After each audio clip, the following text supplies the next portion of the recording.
এই গরমে স্বস্তি পেতে একটা ঠান্ডা ঠান্ডা ভিডিও নিয়ে হাজির হয়ে গেলাম। আজকে বানাবো আমি ভাইরাল ডাবের পুডিং। ডাবের পুডিং বানাবো ভেবে আর বানানো হয়নি, তাই এরকম হালকা পাতলা নারিকেল হয়ে গেছে। ব্যাপার না, পানিটা কিন্তু অনেক মিষ্টি ছিল। আর বানানোর সময় কি নারিকেল না খেলে চলে। এখন আমি নারিকেলের শাঁসটা ব্লেন্ডার করে নেব। এখানে আমি মোট 2টা ডাব নিছি। অনেকে এরকম করে নেয় আর অনেকে চিকন চিকন করে কেটে কেটে নেয়। এখানে যেহেতু আমার হালকা পাতলা নারিকেল হয়ে গেছে, তাই আমি ভাবলাম যে একটু ব্লেন্ডার করে নিই। আমি একটু দুধ আর নারিকেলের শাঁসটা চিনি দিয়ে আর আগার আগার পাউডার দিয়ে আমি একটুখানি জাল করে নেব। এটাকে আগে আমি জেলি বানাবো। চলেন জালটা শুরু করা যাক। অনবরত কিন্তু নাড়তে চাতে হবে, তাহলে নিচে লেগে যাওয়ার অনেক অনেক সম্ভাবনা আছে। আমি জানি অনেকেই পারে, তারপরও আমি কিভাবে বানালাম এটাই আপনাদের সাথে শেয়ার করলাম। যে পরিমাণে গরম পড়ছে হয়তো বা এটা আপনাদের ভালো লাগবে। এখানে আমি প্লেটের মধ্যে সুন্দর করে দিলাম আর এখানে 5 মিনিটের পর দেখলাম যে সুন্দর জেলি হয়ে গেছে। একটুখানি ফ্যানের বাতাসে রাখছিলাম আর এখন সুন্দর করে কুচু কুচু করে কেটে নিলাম। কি সুন্দর হয়েছে তাই না? এটা খেতেও কিন্তু অনেক মজা হয়েছিল। এখন আমি কেকের একটা ট্রে নিলাম, এটার মধ্যে এখন সুন্দর করে যেন স্লাইস করে কাটা যায়,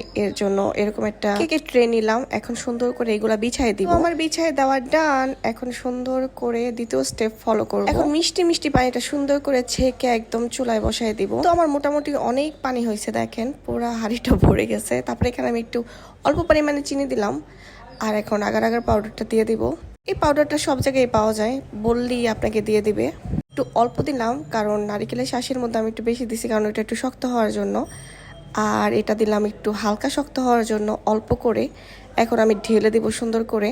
আস্তে আস্তে 2টা বাটিতে ঢেলে দেব সম পরিমাণে সুন্দর করে। দেখতে কি আমি লাগতেছে একদম লিচু জেলির মতো, লিচু যে ড্রিঙ্কস আছে ওইটার মতো। এর আগেও আমি একবার বানাইছিলাম, ওইটা নারিকেল কুচি কুচি করে কেটে দিছিলাম, কিন্তু সুন্দর হয় নাই।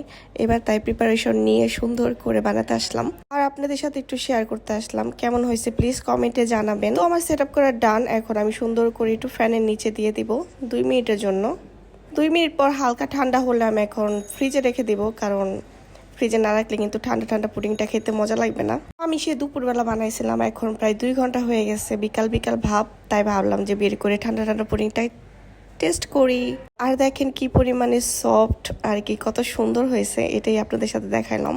এখন সুন্দর করে কেটে তারপর দেখেন কি সুন্দর হয়েছে, একদম পারফেক্ট জেলি হয়েছে। তো খেতে খুবই মজা হয়েছিল। এখন আমি কাটবো সুন্দর করে। তো আমরা ঘরের সদস্য 4 জন, তাই 4 পিস করছিলাম। তো আমার মেয়ে তো একদম খায় নাই, আমরাই খাইছি। আমি এখানে চিনি একটু বেশি দিয়ে ফেলছিলাম, মানে নারিকেলের পানিতে। নারিকেলের পানিটা এমনিতেই মিষ্টি ছিল, একটু কম মিষ্টি দিলে হয়তো বা মজা লাগতো। তো অনেকে টেস্ট করে দিবেন, তাহলে অরিজিনাল যে নারিকেলের পানির টেস্টটা ওইটা লাগবে। এই ডাবের পুডিংটা খেলে একদম মন প্রাণ জুড়ায় যাবে। তো আমার ইচ্ছা আর কি, আমি সবাইকে সাজেস্ট করব যে সবাই একবার হলো বানায় খাবেন, কারণ খুবই মজা হয়েছে। একদম ঠান্ডা গলা দিয়ে নামবে যখন, এত পরিমাণে ভালো লাগে কি বলবো। আমার ছেলেটা অল্প স্বল্প খাইছে, ও এগুলো আবার কম টম পছন্দ করে। তো আমাদের কাছে অনেক ভালো লাগছে। তো আজকের মতো এ পর্যন্তই। সবাই বেশি বেশি করে বানিয়ে খাবেন।